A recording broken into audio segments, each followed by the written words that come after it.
Hello everyone, आप सब कैसे हैं। मैं उम्मीद करता हूं कि बहुत अच्छे होंगे और अपनी पढ़ाई को बहुत अच्छे से कर रहे होंगे। मैं Akash Kumar Badana ICT virtual classroom में बहुत बहुत स्वागत करता हूं मेरे प्यारे बच्चों। जैसे आपको पता है मेरे प्यारे बच्चों, बेसिकली हमारी आपका जो है मेरे प्यारे बच्चों 12th क्लास है, ह्यूमन ज्योग्राफी देख रहे हैं। सेकंड चैप्टर हमारा चल रहा है। प्रवास को हम लोग पढ़ रहे थे, प्रकार, कारण और परिमाण को हम लोग बात कर रहे थे इनके अंतर्गत।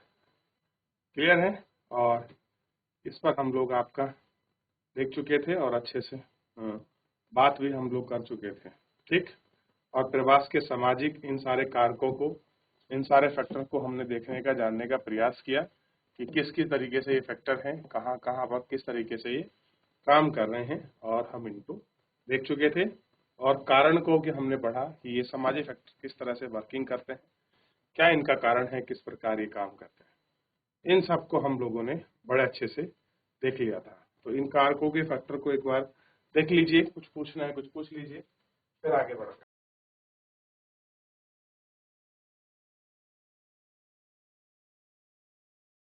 आगे बढ़े, चलिए देखते हैं। परिमाण के प्रवास जो आपके पर्यावरणीय, जो आपके परिमाण है उनको थोड़ा सा देखते थे। क्या कुछ पर्यावरण के वजह से भी चीजें होती हैं। तो ग्रामीण से नगरीय प्रवास के कारण लोगों की अति संकुचन नगरीय क्षेत्र का वर्तमान सामाजिक भौतिक अवसंरचना पर दबाव डालता है। इसमें नगरीय बस्तियों की अनियोजित वृद्धि होती है, गंदी बस्तियों और कुछ क्षुद्र कॉलोनियों का निर्माण होता है। इसके अतिरिक्त प्राकृतिक संसाधन में दोहन के लिए नगर भौमजल अपक्षय और ये सब चीजें होती हैं। इनके निपटान और कठोर प्रबंधन की समस्या को समाप्त करना रहता है। ये सारी चीजें इसमें हमको आपका दिखाई देती हैं। बात कर रहे हैं अन्य कारकों की। जैसे प्रवास विवाहजन्य कारक को छोड़ दें तो स्त्रियों के जीवन में स्तर में प्रत्यक्ष अथवा परोक्ष रूप से प्रभावित करता है। ग्रामीण क्षेत्रों में पुरुष वातावरण बाह्य प्रवास में पत्नियों को पीछे छूट जाते हैं। बहुत सारे आपके पुरुष बाहर जाते हैं, पत्नियां पीछे छूट जाती हैं। इसके अतिरिक्त शारीरिक और मानसिक दबाव पड़ता है। और शिक्षा और रोजगार के लिए स्त्रियों का प्रवास उनकी स्वायत्तता और अर्थव्यवस्था में उनकी भूमिका को बढ़ा देता है। स्रोत प्रदेश के दृष्टिकोण में यदि हुंडियां प्रवास के प्रमुख लाभ हैं, ये मानव संसाधन और विशेष रूप से कुशल लोगों का हास में गंभीर लागत है। उनकी उन्नति, कुशल बाजार सही मायने में वैश्विक बाजार बन गया है और सर्वाधिक गंतव्य औद्योगिक आर्थिक गरीबी प्रदेश में उच्च प्रशैक्षणिक व्यवस्थाओं का सार्थक अनुपात प्रवास देती है, भर्ती करा देती है और परिमाण स्वरूप प्रदेश में वर्तमान अल्पकालिक बल उनको मिलता है। क्या मिलता है उनको? अल्पकालिक जो बल है वो आपको उनको मिलता है। तो ये कुछ अन्य ऐसे कारक हैं जो हमने अभी इसमें आपका देखे। चलिए, चैप्टर पूरा समाप्त हो चुका है। अब बारी है क्वेश्चन आंसर के इसके। चलिए हम इसके क्वेश्चन आंसर पर आगे बढ़ रहे हैं। क्लियर है? ये आपको ध्यान रखना है। अब हम इसे क्वेश्चन पर बढ़ते हैं। सबसे पहले आप देखिए, ये थोड़ा सा इसको कट कर लेते हैं। चलिए देखिए, अभ्यास। निम्नलिखित में से कौन सा भारत के पुरुष प्रवास का कारण है? बताइए क्या कारण है कि पुरुष प्रवास होता है। चार ऑप्शन आपको दिए गए हैं: शिक्षा, व्यवसाय, विवाह, काम और रोजगार। किसके लिए ये लोग आपका प्रवास करते हैं? बताइए। अरे बिल्कुल सरल आंसर है इसका, इतना कठिन आंसर थोड़ी है कि आप इसका जवाब ना दे पाओ। काम और रोजगार के लिए ही तो लोग बाहर जाते हैं। क्लियर है?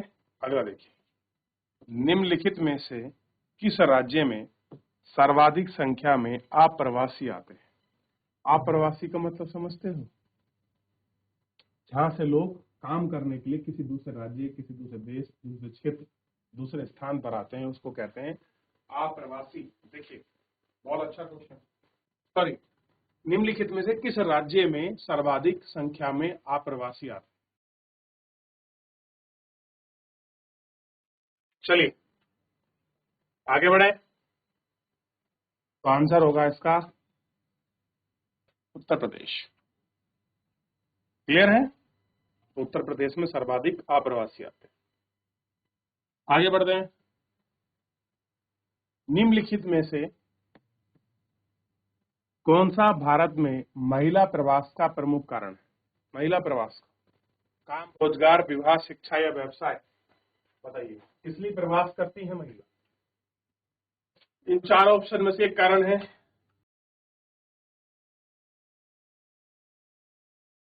चलिए आंसर होगा विवाह के कारण सबसे ज्यादा प्रवास होता है महिलाओं में, रोजगार के लिए पुरुषों में, और विवाह के बाद विवाह जो कारण है वो महिलाओं में होता है। आइए अगले क्वेश्चन पर आगे बढ़ रहे हैं और कह रहे हैं निम्नलिखित प्रश्नों के 30 शब्दों में उत्तर दीजिए। कितने शब्द में उत्तर देना है? 30 में। तो पहला प्रश्न है जीवन पर्यांत प्रवासी और पिछले निवास के अनुसार प्रवासी में अंतर स्पष्ट कीजिए। जीवन पर्यांत प्रवासी यानी कि जो अपना जीवन यापन करने के लिए जो आ रहे प्रवासी हैं उनकी बात कर रहे हैं बेसिकली। ठीक, तो हम देखते हैं जीवन पर्यांत प्रवासी और पिछले निवास के अनुसार प्रवासी में अंतर। जीवन पर्यांत प्रवासी मतलब वो ऐसा व्यक्ति जो अपने जीवन की आजीविका और वो आपके चलाने के लिए किसी स्थान पर आपका रहता हो। और पिछले निवास के अनुसार प्रवासी का अंतर आपको स्पष्ट करना। पिछला प्रवासी कौन होगा बताइए मुझे। अब आपने पूरे चैप्टर को अच्छे से पढ़ा है, देखा है और आपने अच्छे से गौर करके देखा एक एक करके। ठीक, बढ़ जाए आगे।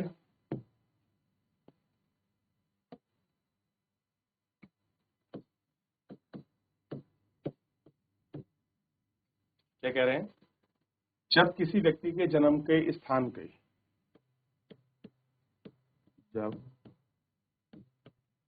किसी व्यक्ति के जन्म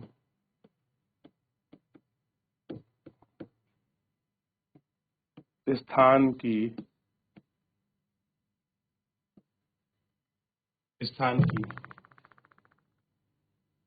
गणना से भिन्न होता है,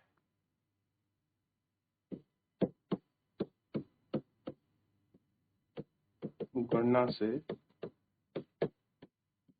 भिन्न होता है। भिन्न का मतलब होता है अलग होता है। ऐसे व्यक्ति को जीवन पर्यंत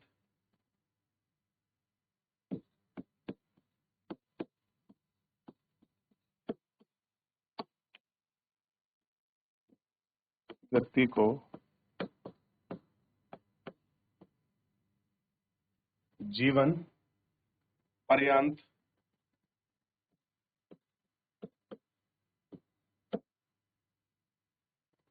प्रवासी के नाम से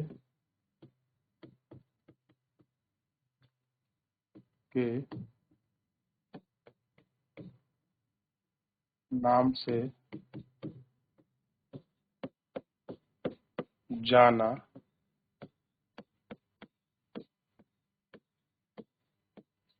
जाता है। कहते हैं उसे जाना जाता है। जबकि किसी व्यक्ति के निवास स्थान जबकि किसी व्यक्ति का निवास स्थान यानी कि जहां वो आपका निवास करता है, निवास स्थान का पिछला स्थान गणना से निवास स्थान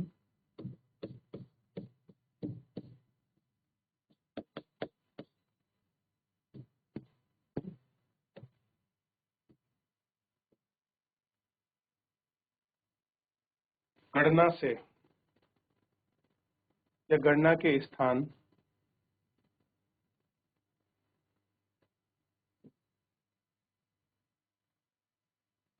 के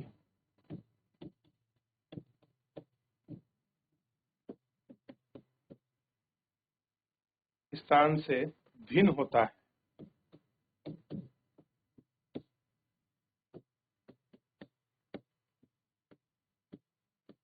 भिन्न का मतलब होता है अलग होता है, तो उसे पिछला निवास के आधार पर प्रवासी माना जाता है।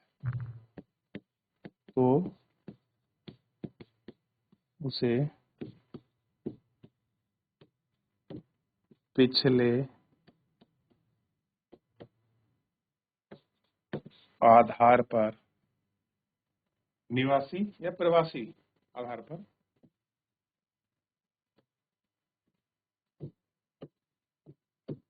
प्रवासी माना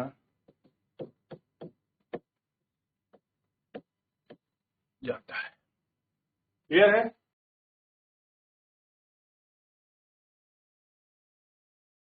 चलिए, हो गया, आगे बढ़ जाए। चलिए,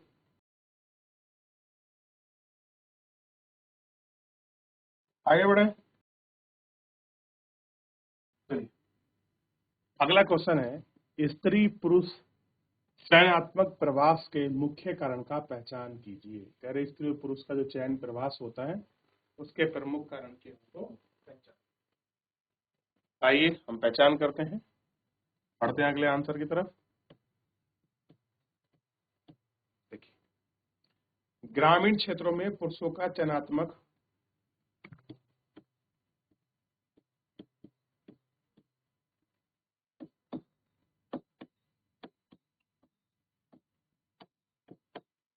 ग्रामीण क्षेत्रों में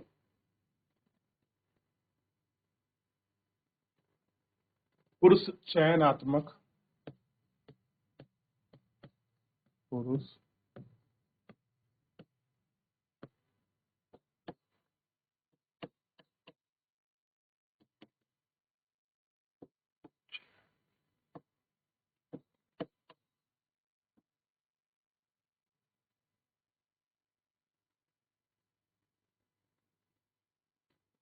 चयनात्मक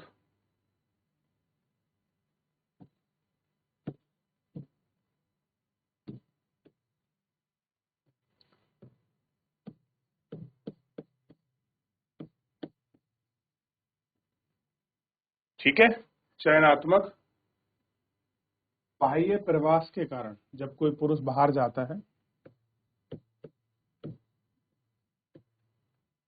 बाह्य प्रवास के कारण पत्नियां पीछे छूट जाती हैं।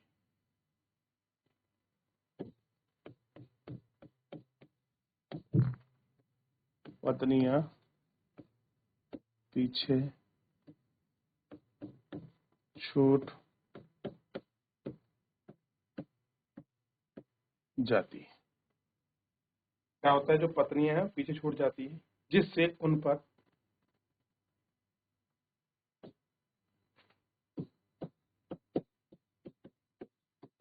जिससे उन पर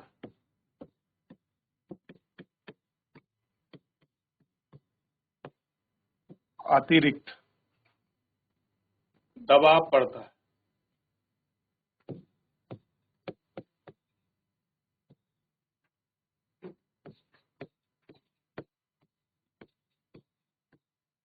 क्या है, उन पर अतिरिक्त आपका दबाव पड़ता है। अतः प्रवास स्त्रियों के जीवन को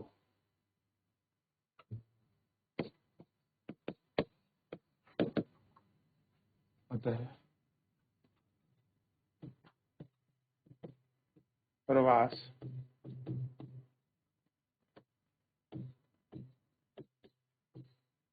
स्त्रियों के जीवन को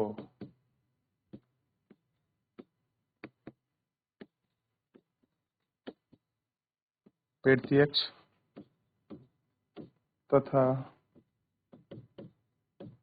अप्रत्यक्ष रूप से प्रभावित करता है।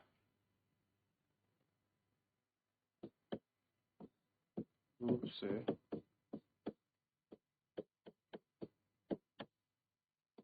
प्रभावित करता है।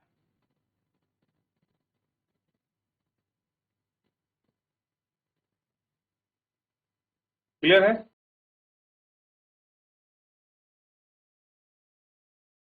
आगे बढ़े, चलिए अगले क्वेश्चन पर हम लोग अब उद्गम और गंतव्य स्थान की आयु लिंक संरचना प्रवास को किस प्रकार से प्रभावित करते हैं। उद्गम और गंतव्य, उद्गम जहां से लोग जा रहे हैं और गंतव्य जहां के लिए जा रहे हैं। अगर जहां से जाएंगे वहां की लिंग आयु संरचना प्रभावित होगी, यानी कि वहां घटेगी, और जहां जाएंगे वहां आपका लिंग आयु संरचना जनसंख्या संगठन ये सारी चीजें क्या होंगी आपकी बढ़। क्लियर है? ये आपको ध्यान रखना है। जैसे मैंने कल भी आपको बताया था, लास्ट में हम लोग कर रहे थे, कल हमने उस टाइम इसको देखा था। चलिए फिलहाल आज के इस लेक्चर में इतना ही करेंगे, मिलेंगे नेक्स्ट लेक्चर में। धन्यवाद।